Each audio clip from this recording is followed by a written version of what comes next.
2026 FIFA বিশ্বকাপের group পর্বের শুরুতেই কিছুটা চাপে পড়েছে 5 বারের বিশ্ব চ্যাম্পিয়ন ব্রাজিল। মরক্কোর বিপক্ষে প্রথম ম্যাচে জয় না পেলেও নকআউট পর্বে ওঠার লড়াই থেকে এখনও অনেক দূরে সরে যায়নি ব্রাজিল।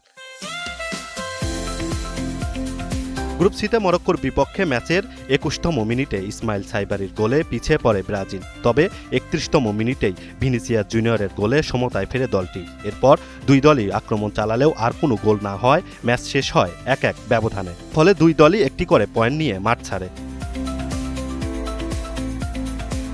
সঠিক প্যাড আর সঠিক তথ্য দিয়ে এসব সামলে নিব এক হয়ে।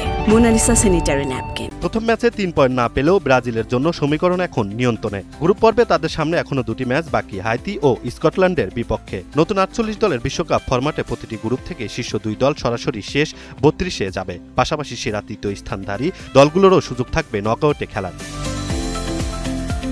পরবর্তীতে দুই ম্যাচে যদি ব্রাজিল অন্তত একটিতে জয় ও একটিতে ড্র করতে পারে তাহলে তাদের পয়েন্ট দাঁড়াবে 5, যা নকআউটে নিশ্চিত করার জন্য যথেষ্ট শক্ত অবস্থান তৈরি করবে। আর যদি এই দুই ম্যাচেই জয় পায় তাহলে গ্রুপ সেরা হওয়ার দৌড়ে এগিয়ে থাকবে দক্ষিণ আমেরিকার এই পরাশক্তি। প্রথম ম্যাচে ধাক্কা খেলেও বিশ্বকাপ মঞ্চে ব্রাজিলের গল্প এখনও শেষ হয়নি। নকআউটের টিকিট পেতে সামনে এখনও রয়েছে গুরুত্বপূর্ণ দুই পরীক্ষা, যেখানে নির্ধারিত হবে ব্রাজিলদের পরবর্তী যাত্রা। Imran Hussain, NTV online.